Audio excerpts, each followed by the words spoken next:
Vídeo dando continuação ao Código de Processo Civil.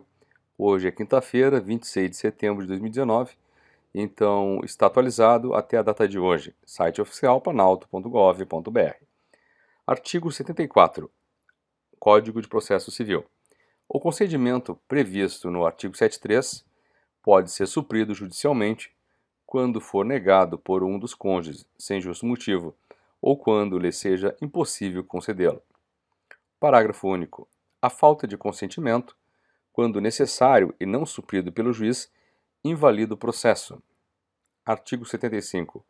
São representados em juízo ativa e passivamente 1. A União, pela Advocacia Geral da União, diretamente ou mediante órgão vinculado.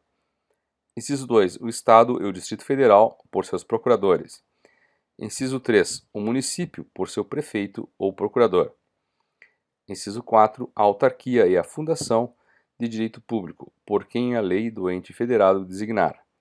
Inciso 5. A massa falida, pelo administrador judicial. Inciso 6. A herança jacente ou vacante, por seu procurador. Inciso 7. O espólio, pelo inventariante. Inciso 8. A pessoa jurídica, por quem os respectivos atos constitutivos designarem ou, não havendo essa designação, por seus diretores. Inciso 9. A sociedade e a associação irregulares e outros entes organizados sem personalidade jurídica, pela pessoa a quem couber a administração de seus bens. Inciso 10. Pessoa jurídica estrangeira, pelo gerente, representante ou administrador de sua filial, agência ou sucursal, aberta ou instalada no Brasil. Inciso 11. O condomínio, pelo administrador ou síndico. Parágrafo 1º. Quando o inventariante for dativo, os sucessores do falecido serão intimados no processo no qual o espólio seja parte. Parágrafo 2º. A sociedade ou associação, sem personalidade jurídica, não poderá opor a irregularidade de sua constituição, quando demandada. Parágrafo 3º. O gerente de filial ou agência presume-se autorizado pela pessoa jurídica estrangeira a receber citação para qualquer processo. Parágrafo 4º. Os Estados e o Distrito Federal poderão ajustar compromisso recíproco para a prática de ato processual por seus procuradores em favor de outro ente federado, mediante convênio firmado pelas respectivas procuradorias.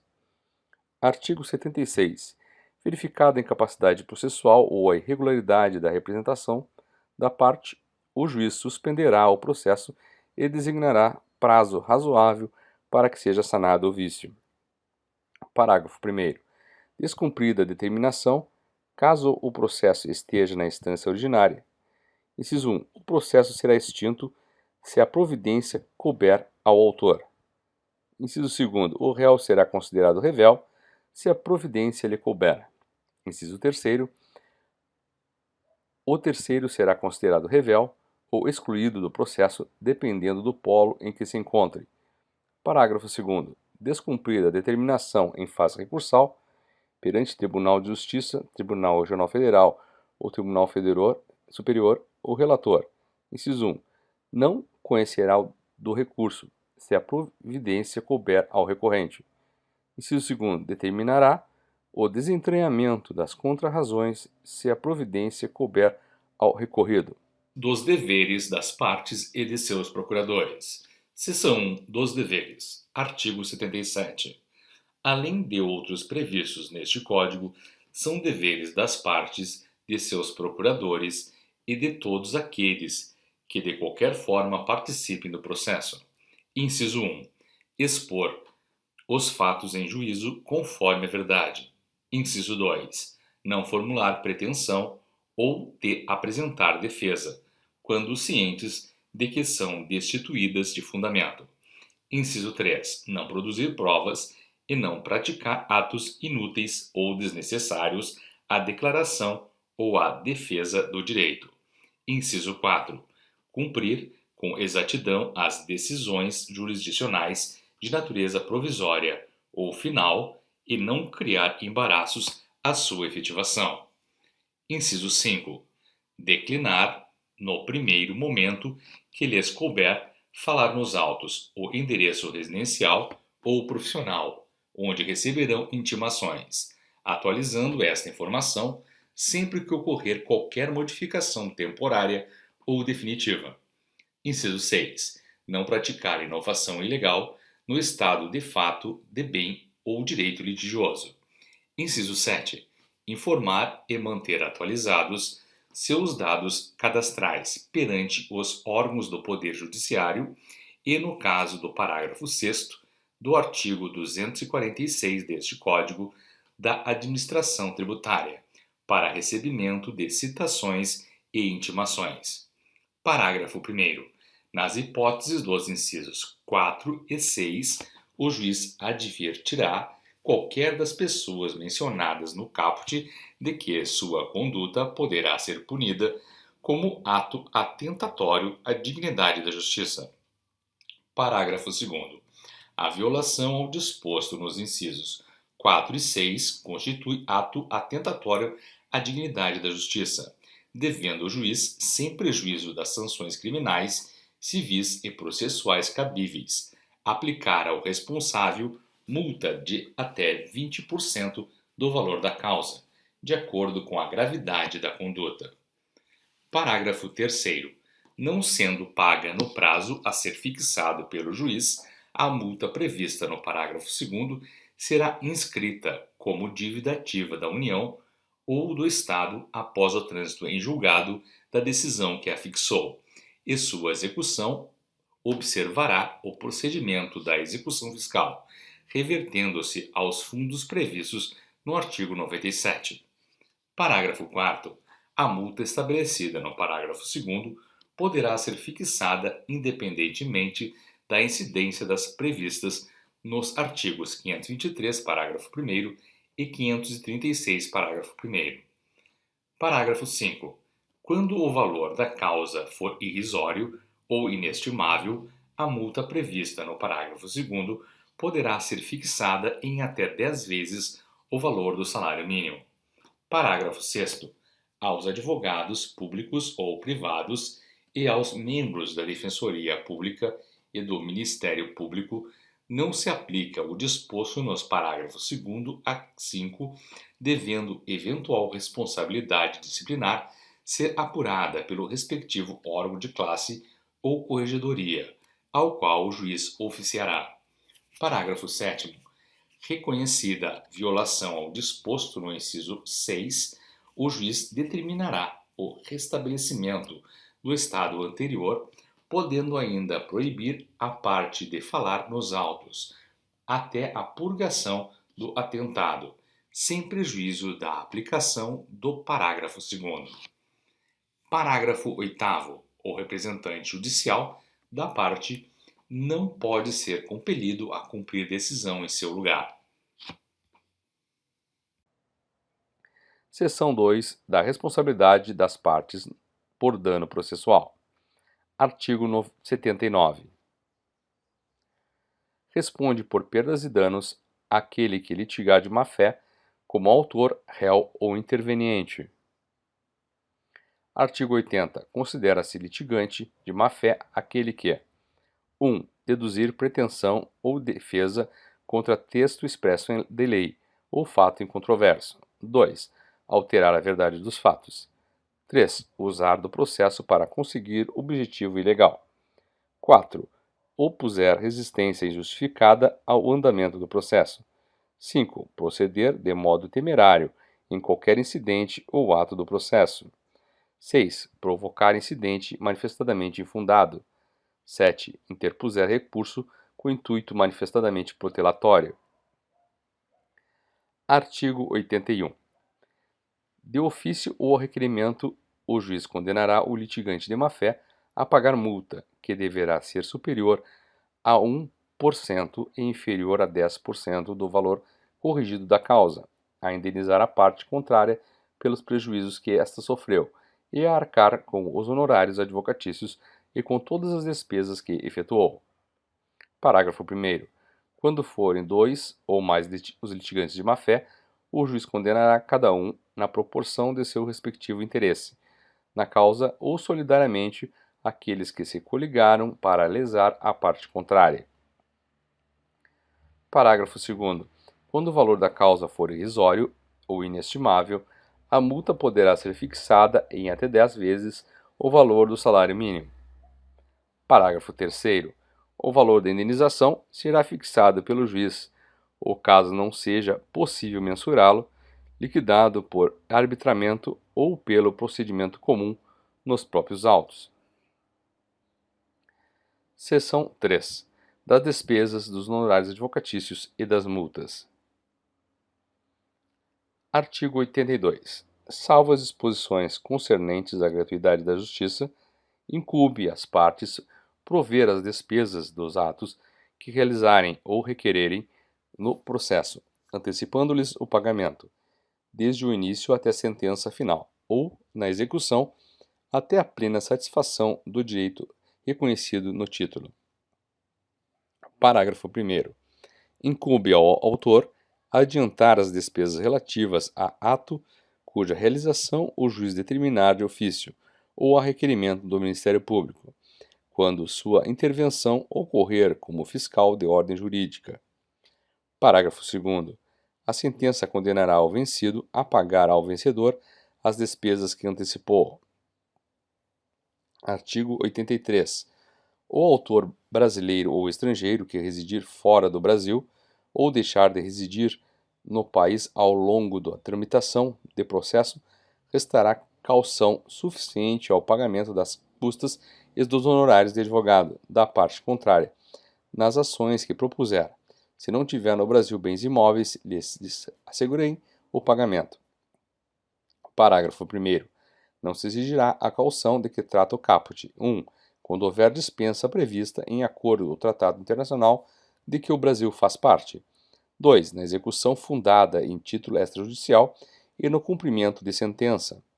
3. Na reconvenção. Parágrafo 2º.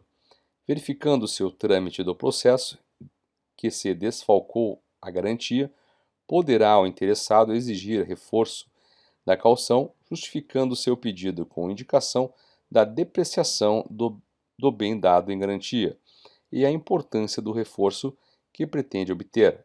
Artigo 84. As despesas abrangem as custas dos atos do processo, a indenização de viagem, a remuneração do assistente técnico e a diária da testemunha. Artigo 85. A sentença condenará o vencido a pagar honorários ao advogado do vencedor. Parágrafo 1º. São devidos honorários advocatícios na reconvenção, no cumprimento de sentença, provisório ou definitivo, na execução, resistida ou não, e nos recursos interpostos cumulativamente. Parágrafo 2º. Os honorários serão fixados entre o mínimo de 10% e o máximo de 20% sobre o valor da condenação, do proveito econômico obtido ou, não sendo possível mensurá-lo, sobre o valor atualizado da causa. Atendidos: 1. O grau de zelo do profissional. 2. O lugar da prestação do serviço. 3. A natureza e a importância da causa. 4. O trabalho realizado pelo advogado e o tempo exigido para o seu serviço. Parágrafo 3º. Nas causas em que a Fazenda Pública for parte, a fixação dos honorários observará os critérios estabelecidos nos incisos 1º a 4 do parágrafo 2º e os seguintes percentuais. Inciso 1. Mínimo de 10% e máximo de 20% sobre o valor da condenação ou proveito econômico obtido até 200 salários mínimos. Inciso 2. Mínimo de 8% e máximo de 10% sobre o valor da condenação ou do proveito econômico obtido acima de 200 salários mínimos até 2.000 salários mínimos. Inciso 3. Mínimo de 5% e máximo de 8% sobre o valor da condenação ou do proveito econômico obtido acima de 2.000 salários mínimos até 20.000 salários mínimos. Inciso 4. Mínimo de 3% e máximo de 5% sobre o valor da condenação ou do proveito econômico obtido acima de 20.000 salários mínimos até 100.000 salários mínimos. Inciso 5. Mínimo de 1% e máximo de 3% sobre o valor da condenação ou do proveito econômico obtido acima de 100.000 salários mínimos. Parágrafo 4º. Em qualquer das hipóteses do parágrafo 3º, inciso 1, os percentuais previstos nos incisos 1 a 4 devem ser aplicados desde logo quando for líquida a sentença. Inciso 2º, não sendo líquida a sentença, a definição do percentual nos termos previstos nos incisos 1 a 5 somente ocorrerá quando liquidado o julgado. Inciso 3º, não havendo condenação principal ou não sendo possível mensurar o proveito econômico obtido na condenação, em honorários dar-se-á sobre o valor atualizado da causa. Inciso 4. Será considerado o salário mínimo vigente quando prolatada a sentença líquida ou o que estiver em vigor na data da decisão da liquidação. Parágrafo 5. Quando, conforme o caso, a condenação contra a fazenda pública ou o benefício econômico obtido pelo vencedor ou o valor da causa for superior ao valor previsto no inciso 1 do parágrafo 3º, a fixação do percentual de honorários deve observar a faixa inicial e, naquilo que a exceder, a faixa subsequente e assim sucessivamente. Parágrafo 6º. Os limites e critérios previstos nos parágrafos 2º e 3º aplicam-se independentemente de qual seja o conteúdo da decisão, inclusive aos casos de improcedência ou de sentença sem resolução de mérito.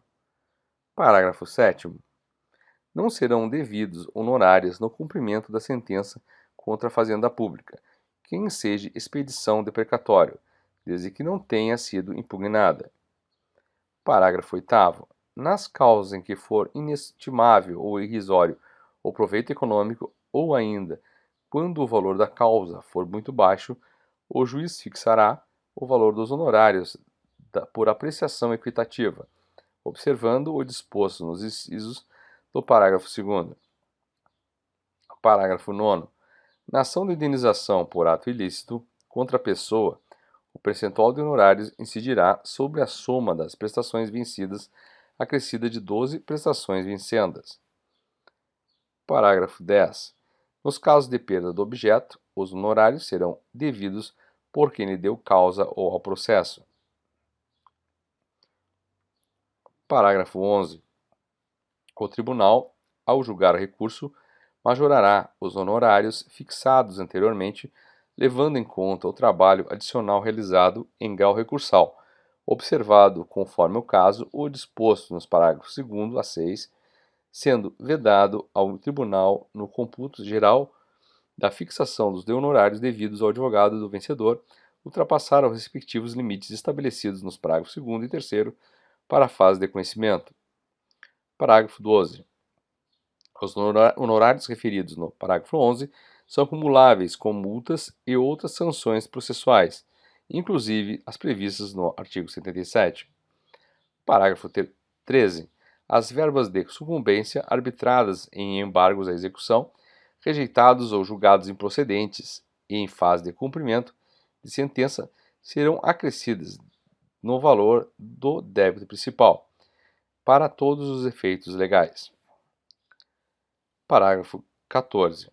Os honorários constituem direito do advogado e têm natureza alimentar, com os mesmos privilégios do crédito oriundos da legislação do trabalho, sendo vedada a compensação em caso de sucumbência parcial. Parágrafo 15. O advogado pode requerer que o pagamento dos honorários que lhe caibam seja efetuado em favor da sociedade de advogados, que integra na qualidade de sócio, aplicando-se a hipótese no disposto do parágrafo 14. Parágrafo 16. Quando os honorários forem fixados em quantia certa, os juros moratórios incidirão a partir da data do trânsito em julgado da decisão. Parágrafo 17. Os honorários serão devidos quando o advogado atuar em causa própria. Parágrafo 18. Caso a decisão transitada em julgado seja omissa, quanto ao direito, os honorários ou a seu valor, é cabível ação autônoma para sua definição e cobrança. Artigo 19. Os advogados públicos perceberão honorários de sucumbência nos termos da lei. Artigo 86. Se cada litigante for em parte vencedor e vencido, serão proporcionalmente distribuídas entre eles as despesas. Parágrafo único. Se um litigante sucumbir em parte mínima do pedido, outro responderá por inteiro pelas despesas e pelos honorários.